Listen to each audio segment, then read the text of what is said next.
We're still back with our spinny hats. We're spinning on Saturday, of course. It is the Field of 68's Best Bets show presented by BetRivers. We are the three-man weave, ready to talk you through another giant slate. We have 106 games on the slate today. We'll get as many as we can today. Before we do, though, any quick takeaways from Thursday or Friday for you fellas? We obviously had very little meaningful ball yesterday, but Kai, we got conference tournaments. What did you see out there? Conference tournaments, Arch Madness is in full force. Impressed by Loyola yesterday against Bradley. The Big South has been the best tournament so far. 4 overtime games, a buzzer beater, a 1-point game. Bojangles, baby. Love it. Bojangles magic. We have 2 more games today. I'm so stoked for those as well. Matt, conference tournament season's the best. I'm so excited for March. We're in it. Yes, we are. And I am Chad Zardston. And you will notice a heavy preferential treatment toward conference tournament games, which I have been looking much more closely at than these kind of late, whatever, regular season games in the other big conferences. Jim, my takeaway is the Blurs. The Ramblers looked really good in a kind of a rejuvenated reset spot against the Braves. I think that looks like the team to beat. I'm already regretting my Drake Future ticket in the Arch Madness Invitational. So just a quick observation from the Fighting Sister Jeans. Hey, Drake looked sharp last night without DJ Wilkins. Did not seem to bother them at all. They got that third matchup with Missouri State. That might come up today. I would imagine the chat mob will have a question, but Matthew, let's start with the big one tonight. UNC at Duke. There's apparently some other off-the-court hullabaloo about this one. I'm not entirely sure what's happening, so I'm going to have to defer to you there. Hopefully you can clarify what's going on there. But we have a big spread for a big rivalry. What do you think? What do you see happening in this game? I see Duke dominating first half. The place is going bonkers. They go in the locker room up 13. They kind of push it to 16-17, and UNC starts clawing back with just a bunch of bogus shot making. Duke's defense takes its foot off the throat. Kai. Duke wins right around 10-12. It's a fun, Twitter commentary of will Duke cover the final spread. I think this line's pretty sharp, all things considered. My point is, Kai, is take Duke first half. Do not mess around with Duke's lackadaisical effort if they get up big second half. I think they come out with a conviction strong first half, and they kind of lollygag through the second 20 minutes. I'm into the Wayne's World mega happy ending for UNC. So I want them to ruin Coach K's last game. I want them to win over Duke and make the NCAA tournament. That's going to be the story. No, most likely Duke wins this game, but the spread's too high. 12 points is too high. That's a little bit too crazy for me, Jim. But it was a 20-point Duke win in the first game. They were up by 28. It was a domination. UNC couldn't stop them at all. I lean towards the heels against the number here. Duke's probably going to win. They're probably going to get a bunch of calls, yada, yada, yada. Yeah, number-wise, I had to lean towards Carolina. I believe the spread in the first game closed around 3, and this is a huge swing from that. Yeah. Matt, I don't think we're going to have the Duke let down. Like, why would they emotionally let down in such a huge spot? Like, it's down the second half. Oh, this game doesn't mean anything. Let's hit the snooze button. I have a hard time seeing that happen. The one concern, just full gas pedal. Yeah. All right. Possible. Maybe they bring in Coach K's grandson with like 7 minutes left if it's a blowout, and he can shoot it though. You got to find him. You got to find Severino out there. So maybe that's a concern for a potential backdoor, but I just think Duke's going to be dialed. We've said it all season. Handicapping Duke games is about Duke motivation, and it should not be any higher than it is today with everything, all the pomp and circumstance around there. Maybe emotions are a little bit too high, and there's some issues with that, but I kind of think Duke rolls there. They're just in a different class than UNC right now. And matchup-wise, there's nobody to guard Paolo Banchero. That is a major, major nightmare for the Heels. All right, let's move on. Next one, Texas and Kansas, one of 2 games with major Big 12 title aspirations. That's not the right word. Implications. Yeah. There it is. Well, guys, I found it. They have aspirations. 2 teams have Big 12 title aspirations. But Kansas hosting Texas here. The Jayhawks have not been encouraging lately, Kai. A couple of shaky efforts against TCU. They also lost at Baylor last weekend. Do you think they take care of business against Texas at the Phog and earn at least a share of the conference title? Yeah, both teams kind of struggling lately. They're both 0-3 against the spread their last 3. People are worried about Kansas, Jim, and I'm not. I'm not worried about Kansas. I think TCU is a very good basketball team. So those 2 efforts, I think, say more about TCU. And then Kansas' other loss in that 3-game stretch was Baylor, a 1 seed currently right now, comfortably in the NCAA tournament. So I'm not worried about KU. Texas, I'm a little bit concerned with. Matt, I've been concerned about them all year. A squeaker over West Virginia last game out. That's a team that's certainly not been playing very well. Texas won this first game. No Remy Martin for Kansas. Ironically, they haven't won with Remy Martin back in the lineup. Texas was 20 for 23 from the free throw line. That was the difference, as well as turnovers. KU 15 turnovers that game. Maybe Martin helps that angle for them. I think it's too much at the Fog on KU's last home game of the year. I think they get back on track here, lean towards the Jayhawks. Yeah, I like Jayhawks a lot, Jim. I think you have the right angle here. Well, KU is too. So we have a consensus. We play chalky today to start it. Rock chalky. Rock chalk. I mean, nothing really else to add. I think everyone knows where I stand on Texas, and this is a great spot to fade them, given the way Kansas kind of limped through those two TCU games. But I think that sort of is more about how awesome TCU is trending right now. So I don't want to look at that as like an indictment on Texas, although they do have some concerns, right? McCormick up and down, Martin not fully healthy, yada, yada, yada. I still think it's a good place to bet KU at home. And Stuckey mentioned on our previous show, 38 straight or something senior night wins for the Jayhawks. So they will be locked and loaded in a hype atmosphere. They play well tonight. Yeah, Remy Martin only played 3 minutes last game. It seems like either he's still really banged up or they're just like, you know what, we're not going to mess with trying to reintegrate you at this point in the season. So it seems like, I don't know. We're curious if he gets more run today. Okay, next one on the outline. We're going to the SEC. Two teams that I have a really hard time figuring out, Mr. McEwen. Alabama and LSU, the Tide have been mega up and down, high variance team because of all the threes they take and the fact that they're not very good at shooting them. And then on the other side, LSU, monster defensive squad, but the offense comes and goes for them. How do you see this one playing out between two streaky teams? Yeah, what is Alabama, Jim? They're going to be that will lose in the first round of the tournament. That's what stop it. Yeah, I mean, they're going to be a high seed. They're going to be a higher seed than their record indicates they should due to their wins. It's going to be one of those schedules. Their schedule's impossible. Yeah, it's going to be one of those teams like 19 and 13, but they're like a 5 or a 6 seed. And people are like, oh, what's going on? But they're Jekyll and Hyde. They just lost A&M by 16. Yeah, at home. They got smacked by A&M at home. Yeah. Bama did beat LSU by 3 game 1, but LSU's rounding back into form, Matt. 4-1 ATS last 5 games. Should have beaten Arkansas outright in their last game. Also, the home road splits between these two are stark. LSU 12-4 against the spread at home. Bama 2-7 on the road against the spread.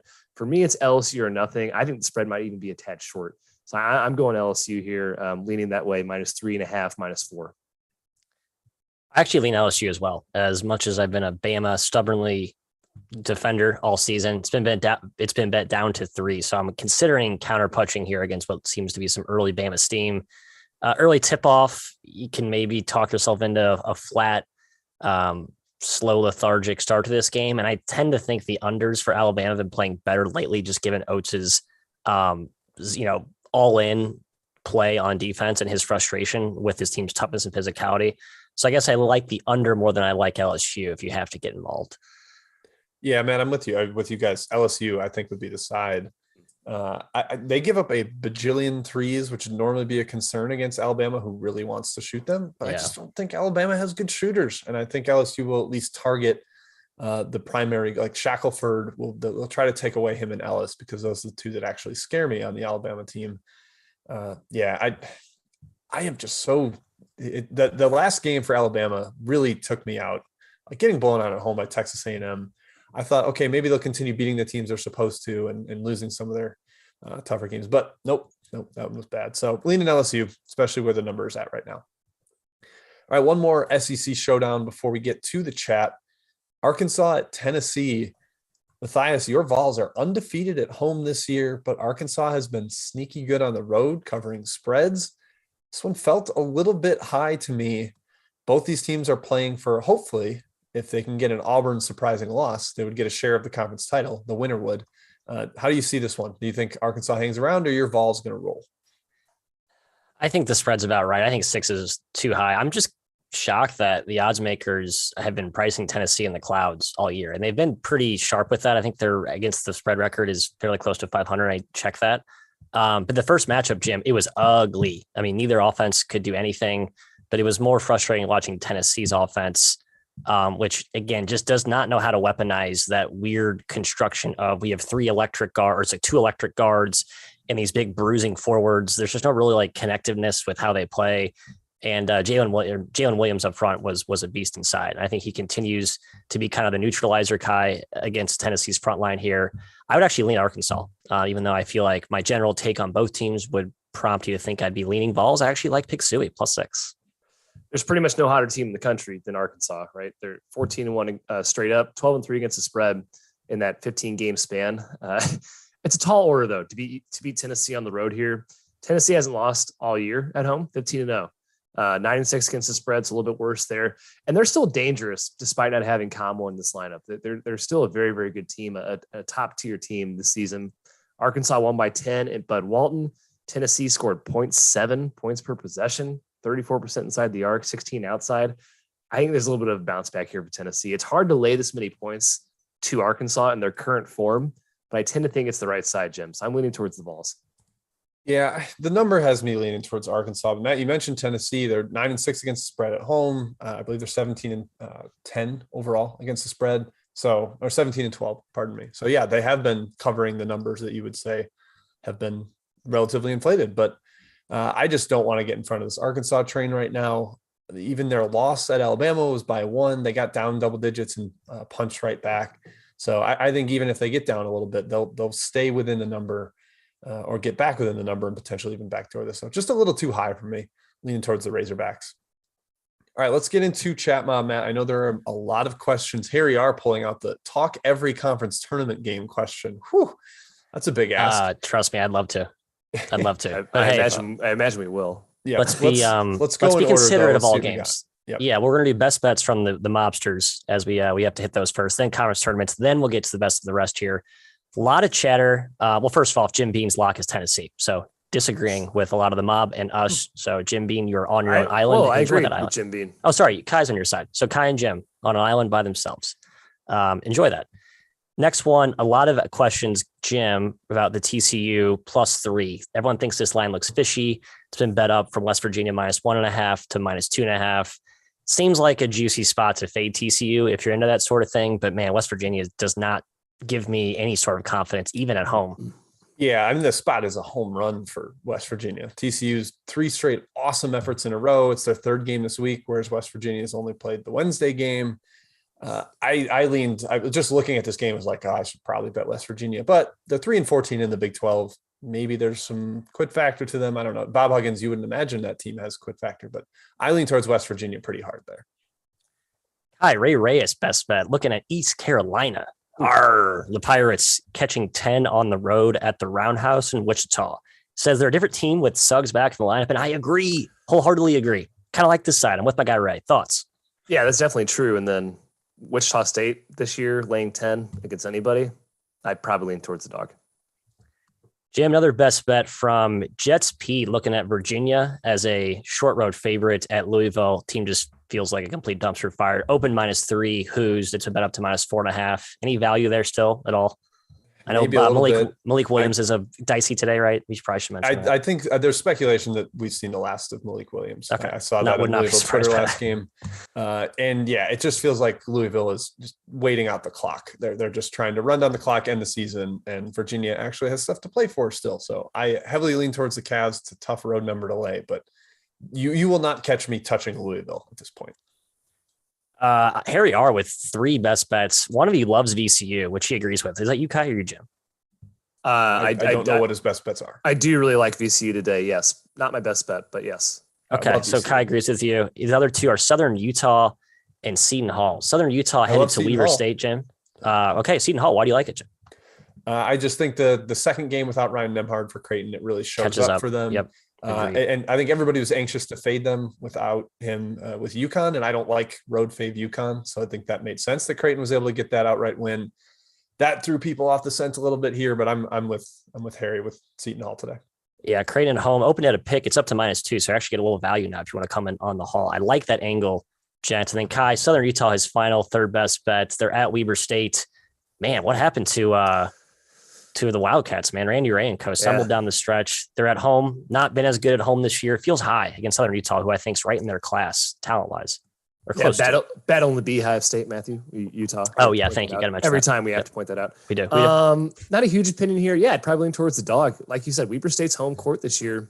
just not the same, and they've called it out publicly. So I'd probably lean towards the Cody Thunderbirds. McEwen calling out the fans. Yeah. Jim, second to last best bet here in the rundown, the Paris dropping Irvine Bakersfield under. Man, I'm always in for a Bakersfield under, even though my numbers seem to pop as an over team for them. They bet up to 126. Any thoughts there? Not a ton, but yeah, Irvine just laid a total egg against Cal Poly this week. So maybe you get like an angry defensive. It's a team where I would think their angry effort is more on the defensive end because they don't have a ton of offensive talent. And Bakersfield, gosh, they're maddening to watch. No jumpers on that entire roster. So sure, I can buy the under there. Let's transition seamlessly into conference tournaments, Mr. McKeon. Jimmy the bartender going to whip up a few old fashions, I suppose, tonight as his Loyola Ramblers take on who are they playing again? I'm already blanking on that. Missouri. Iowa. That's right. Repeat of last game, or they just played 2 weeks ago for the outright title. Iowa got 1 week ago. Don't know. Iowa got the best of them in that game. Kai, Loyola opens as a -4 favorite against the Purple Panthers. Any thoughts? Loyola's game. 100%. I kind of agree. Marquise Kennedy's back in the lineup. He looks awesome too. Yeah. He looks awesome against Bradley. I think they're fully locked in for this tournament. They lost to UNI in overtime. They were up 9 in the second half. They won by 27 the first game. I think they're a much better team. I think UNI kind of blew its load in that last game, winning that the Valley outright this year. So Loyola -4 is definitely the side I'm leaning. Agree. I like Loyola first half even better, just to bring that price down a little bit. I think they come out ready to rock. Jim, OVC title game, Moorhead Murray. The matchups in this OVC have been pretty stark. Moorhead's played close against Murray both times this season, but Murray has gotten the best of them. I thought Murray looked awesome last night. What do you think? It's a big number, 7 on a neutral. Yeah, I felt a little bit high. Moorhead has the athleticism to compete here. Like, unlike Belmont, who gets blown off the court by Murray State, Moorhead can actually battle a little bit. But I don't know. Murray was so locked in yesterday against SEMO. They let him in the back door. I don't think they do that again here. So the number sort of gave me a point towards Moorhead, but I'm not betting it. I think the Racers are dialed and they get their automatic bid punch tonight. Let's hit the 2A Suns. Austin Rayleigh asking about these. Kai, I'm giving you Jacksonville versus Jacksonville State. Again, not located in the same state. Jacksonville State is in Alabama, which is where this game will be played. I lean the Dolphins, Kai, on the road. Just was very impressed with what I saw in that first round matchup against Central Arkansas. They didn't really cover. They kind of messed around in the second half, play with their food. I think they compete here. It's a big spread, +6.5. I actually like the Gamecocks. And Do you? The Dolphins are among the best cover teams in the country, so maybe foolish going against them. But yeah, I like Jacksonville State here at home. I love the Dolphins. With you, Jimmy. Hey, Jim, right back to you. Liberty Bellarmine. Liberty at home. Been bet down. Some money coming in on the night. Scott Davenport and the boys headed up to Virginia. It did feel a little bit high, but my number was pretty spot on, so I stayed away. Yeah, it's a tricky offense to prepare for, and no turnaround for Liberty trying to prep for that Bellarmine offense. But Darius McGee, man, I don't want to bet against him in March. He could go off for 40 at any time. I don't think Bellarmine really has the guys to guard him. They did shut down Tavian Dunn-Martin, who's like a similar-ish player, but yeah, I just think McGee is better, and this Liberty team is better. So I have no bet on that game. Kai, SoCon tournament, VMI, Wofford. A lot of people asking about. I just got to jump in. Michael Fly has been let go by Florida Gulf Coast. We just brought up FGCU. Wow. So, okay. That's notable. That is deserved. Yes, Matt? I don't disagree. And that concludes our thoughts on Michael Fly. Kai, to you for VMI Wofford. Wofford open -6. The key question here is Jake Stevens. Is he playing? Do you have any intel for us? Do you have any thoughts on this game? You cannot take VMI without knowing if Jake Stevens is in the lineup. You can't even guess if he's in the lineup and take VMI. You have to know because he is that important. VMI is not a good team without him. He is crucial. He might be the most important player to his team in the SoCon map. And they're not well reported on. So unfortunately, we do not have the scoop on whether he's playing. Yep. Jim, Sunbelt Showdown, Texas State. A lot of people in the chat mob are taking the Bobcats, but of course, you know where I stand. I'm with my Raging Cajuns. To bet down to 4.5. Are you riding with your Weaver or with the Mobsters? I'm with you. I'm hopping in the Rage Cage. The Cajuns actually played them fairly well. They did get swept by Texas State this year, but Texas State shot 50% from deep in both of those games, 50% or higher. I think that's a little bit anomalous, even though they are a pretty solid shooting squad. 50% is a little crazy. The Cajuns trending up, but Matt, we're going to have to stress about some late game turnovers. That's just the way it goes. It's part of the go. It's what you sign up for, because we are masochist. Kai, Dre Montgomery asking about a pick I know you love, USC Upstate against Longwood. I'll throw the alley-oop to you for a side I know you feel very strongly about. I really like Upstate here, +7. Number one, the Big South has just been nuts. So why not take a dog here in the conference tournament, especially one of 7 points? Upstate can match up with them athletically and lengthwise. I was impressed with them against Chuck South. Longwood had they probably should have lost to A&T. I think they're not used to being in the driver's seat. They're 15-1 in the Big South. I think the pressure is getting into them a little bit here. I think Upstate can compete. Maybe not win outright, but stay within 7. Love it. Jim, Jets P asking about your pilots. I feel like they're kind of my pilots too. Portland, WCC quarterfinal, playing Santa Clara, who had yesterday off. It's been bet up to -9. Feels high for Shanty Legans and the boys. Yeah, 9's high. I certainly wouldn't lay that with Santa Clara, but I'm hesitant to bet Portland because they have 5 guys with no Michael Meadows in there. They're basically playing 5 guys 39 to 35 minutes or so, and they're playing a back-to-back against a really good Santa Clara team. So if you want to bet the number, I understand it with Portland, but I think the situation is worthy of some caution. Love it. All right, now it's to the best of the rest. Should we go back to outline, or should we hit a few of these before we get back to the No, we can go. We'll go back to outline. Let's do that. All right, let's do 2. Ryan Abramowitz, 2 for Ivy action and Big West action. Brown, Yale. Kai, you're getting Brown, Yale. Jim, you're getting UC Davis, Cal State, Fullerton. I have no take on the Brown Yale game. Just a motivational throwaway since the Ivy's 4 is basically set. Yeah, Brown season's done. They're not in the top 4. Yale still has something to play for. I mean, I probably lean towards Yale, Matt. 6 is a lot of points in the Ivy in general, and the home court does not matter much, but lean towards Yale. And Jim, UC Davis, UC Davis +4 at Fullerton. I like Davis. I think it's a little bit high. Yeah, Fullerton just kind of lost their chance at the Big West title. They blew that on Thursday, losing to Riverside. And now Davis could play spoiler for them too as well. I don't have a strong take here. Probably would take Davis if I had to, because I think they're pretty solid, but Fullerton has the Big West. Like, they could theoretically get a tie for the league title if Long Beach State loses.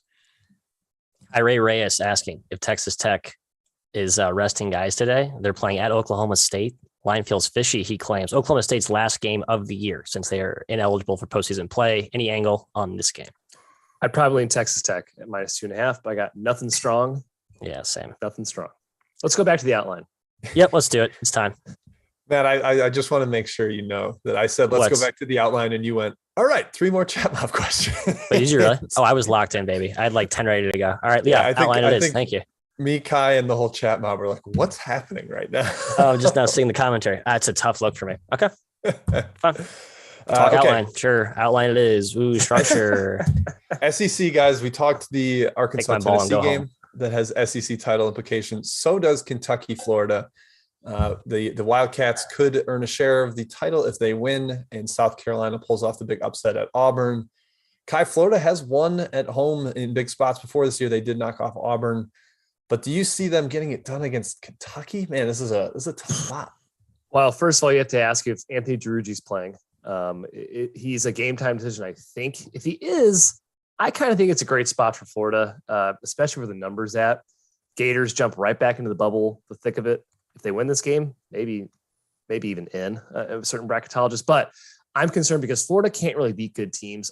Rhode Auburn aside. Yeah, Rhode Auburn's not a good team, to be clear. They're 3-6 against the KenPom top 50, which I guess isn't terrible, but a couple of those teams like Oklahoma State, a couple borderlines in there as well. It just seems they can't quite get over the hump against these elite teams.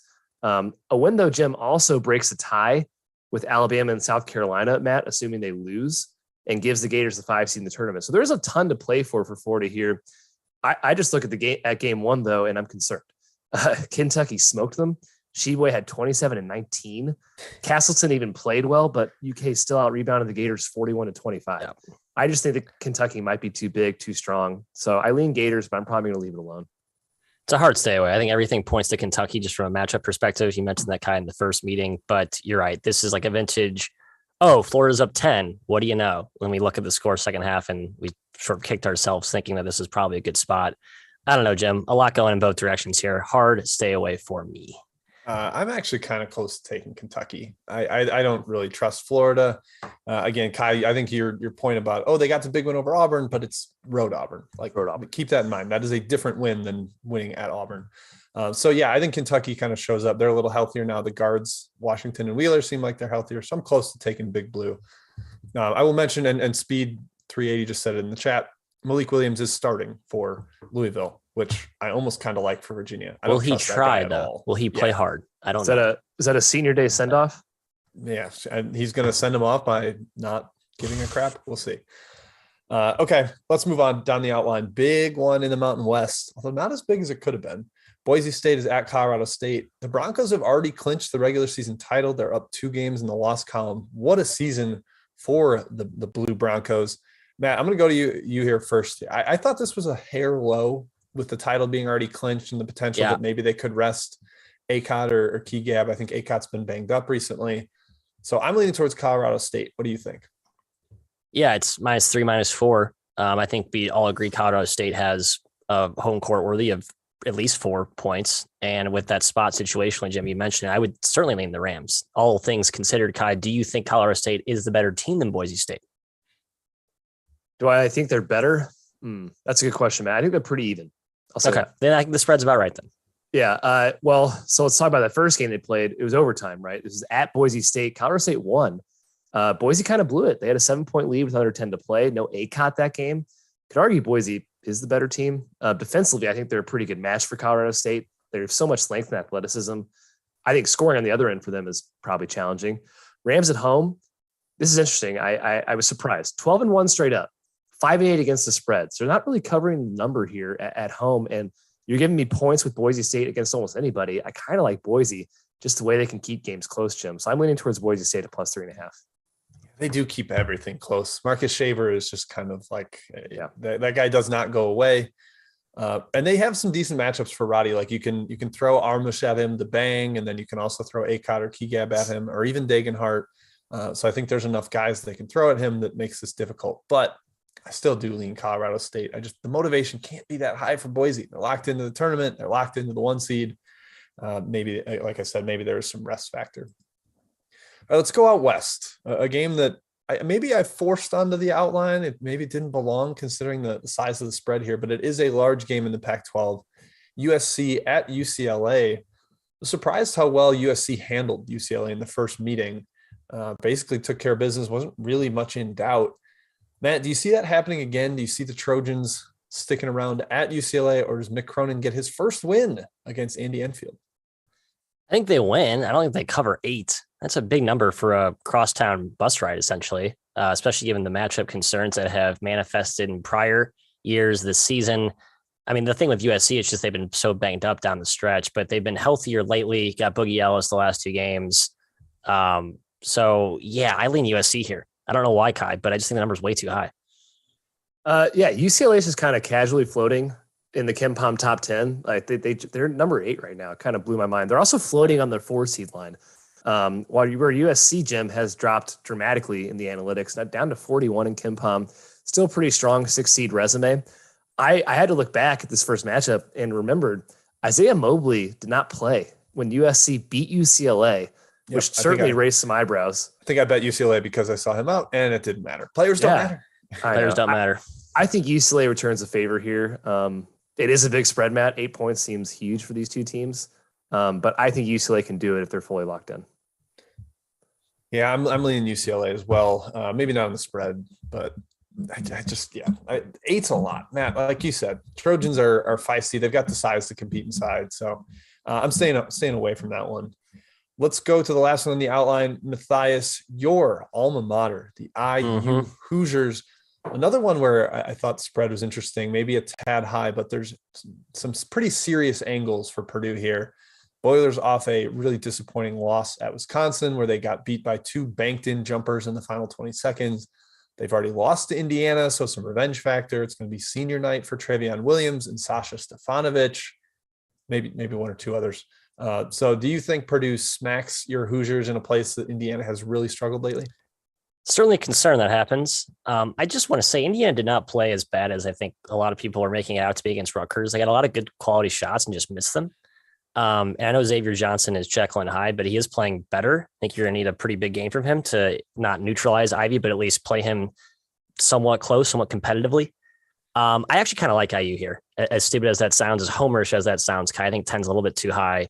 I think there's a little bit of back against the wall desperation angle that I'm sort of buying into. The bubble angle. The bubble thing is real. Like the Rutgers loss was like, holy shit, now we need to we basically have this Purdue game in the Big Ten tournament to prove we're a tournament team.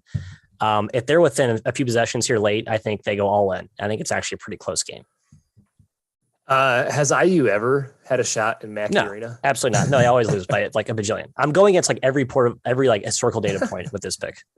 Yeah, I mean, if IU wants to get in the dance, they need this win. Purdue hasn't been super sharp in the last 2 games. They're back in the friendly confines zone. Mackey lost. They dropped 2 in a row on the road. IU on the road, we know, is not great. They did win this first game, Jim. There's certainly revenge. Fennessy went off. I think he had 20 points in that game. Yeah, I was impressed. I was pretty impressed by Indiana's interior defense, but TJD needs to stay out of foul trouble. 11 minutes in the first game. If he plays 11 minutes in Mackey, it's going to be a smackdown. So I do sort of lean towards Indiana with the number. I don't have the guts to take them in this situation here. Yeah, Indiana has not covered at Mackey Arena since 2013. There you go. That's a house of horrors. That was also the last time they won outright. Matt, they won 97-60. They won by 37 at Mackey in 2013.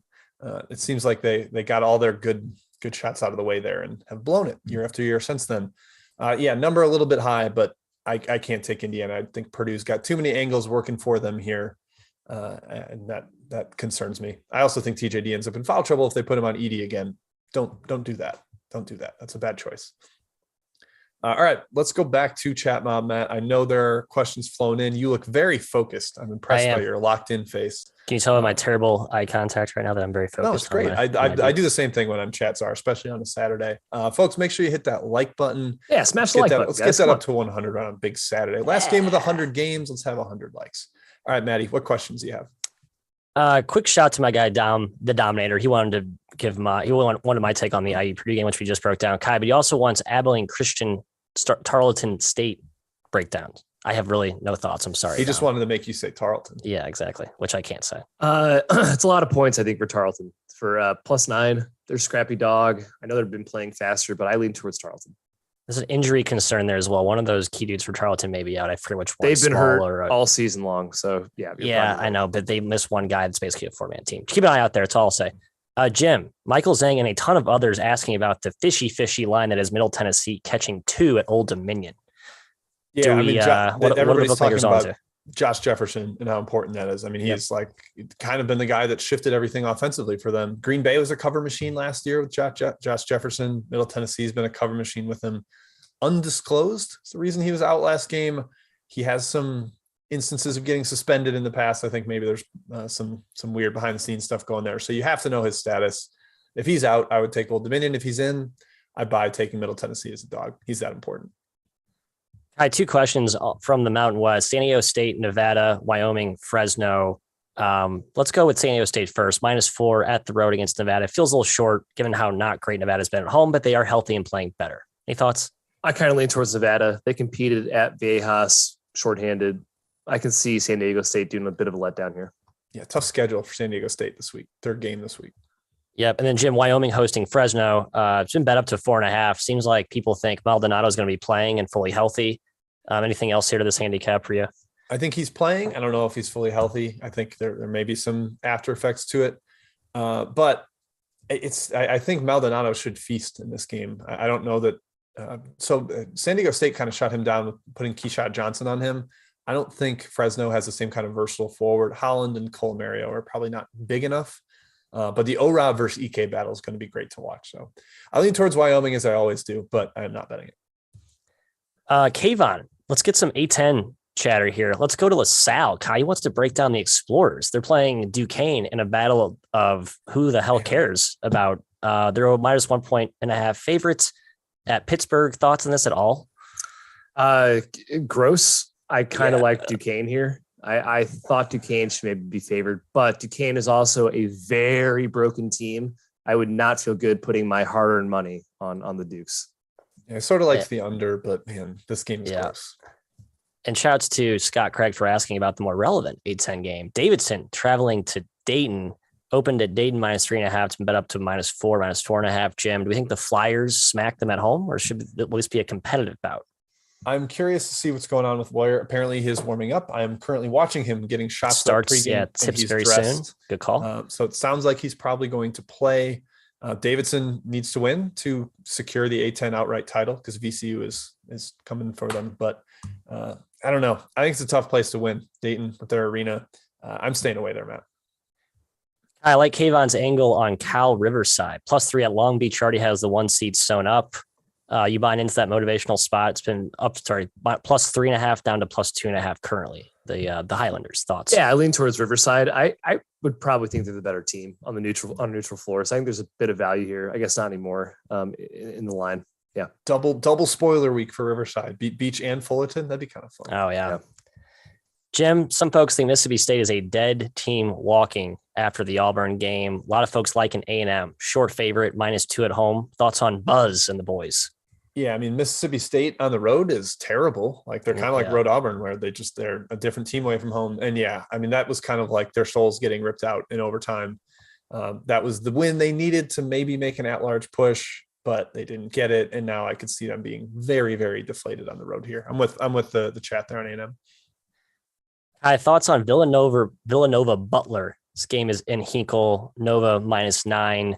Spread feels about right. I mean, Butler with Bo Hodges is a different team, but they're still not in the same weight class as Nova. Yeah, spread feels right. I'd lean Nova if anything, but nothing strong.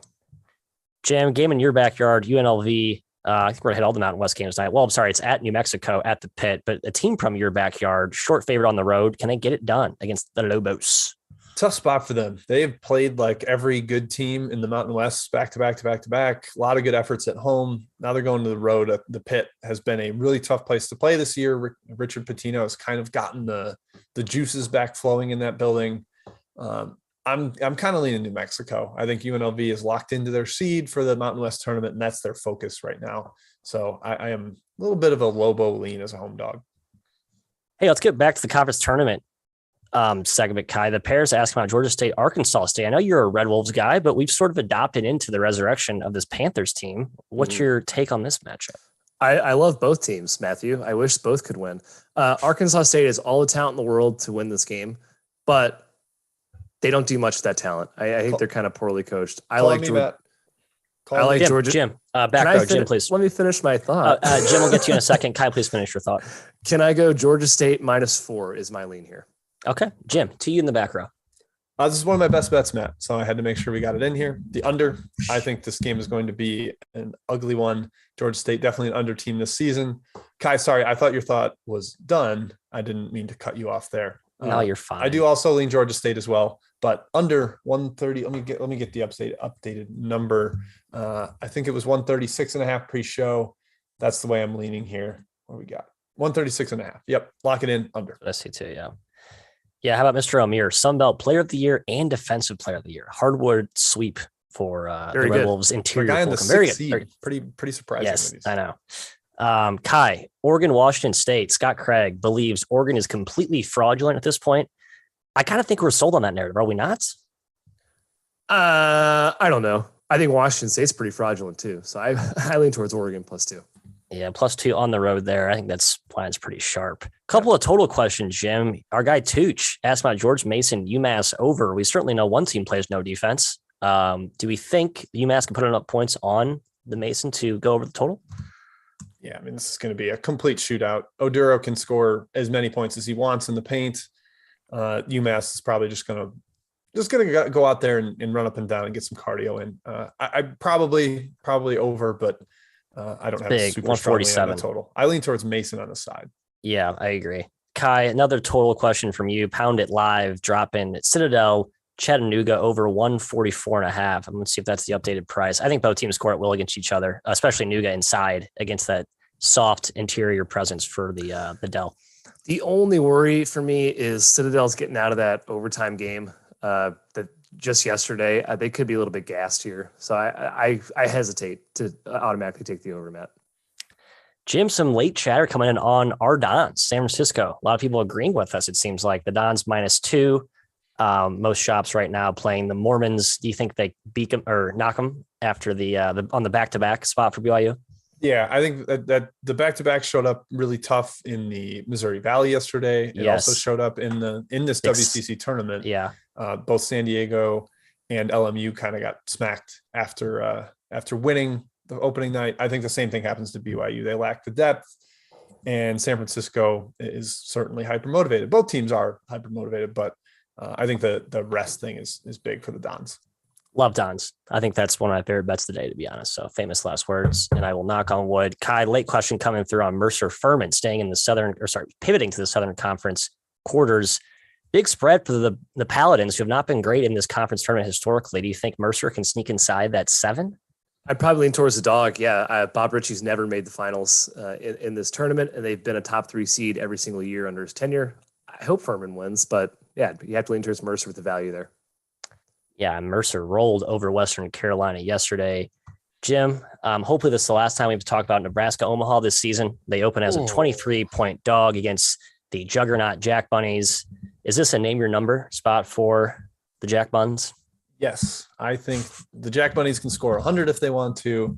And Matt, I think the sneaky part that gets lost with South Dakota State is that they had the best defense in the Summit too. So I think they can really, like you said, name their number. Maybe they want to rest some dudes, but they do have a day off between quarterfinals and semis. Yep. So I think maybe they just kind of run it up here. All right, coming up on time here, Kai. A couple people mad that I missed the Fairfield St. Peter's game. Yeah, how dare you? So I don't really have an interest in betting the MAAC at this point in the season, but our general rule of thumb is you bet the road team in the MAC. Fairfield +7 on the road feels like the right side, and you agree. So I agree. Boom. Bangs, gavel, end of discussion. And we never say nice things about Fairfield. So no, we don't. That means we're very sincere. We like. We're hoping they finish last, so I can crow at the fan forum that eviscerated my preseason preview. Did we hit the OVC game already? I can't remember. Which one? We did. Yep. The only one. The only one. The only one. That's right. Yeah. Sorry. The Moorhead Murray one, the one that matters a lot. Yeah. We hit that one. We did. Never. Hey, last one here. Bryant versus Mount St. Mary's. We have not talked any NEC action at all. I think Bryant smacks him, Jim. It's up to -7. They are at home against Ingolstadt and company. Thoughts on this one? Ingolstadt usually has a pretty good plan against Murray. Doesn't let them run as much. Keeps it in the half court. Beat them in the NEC tournament last year. I believe it was at Bryant that they won too.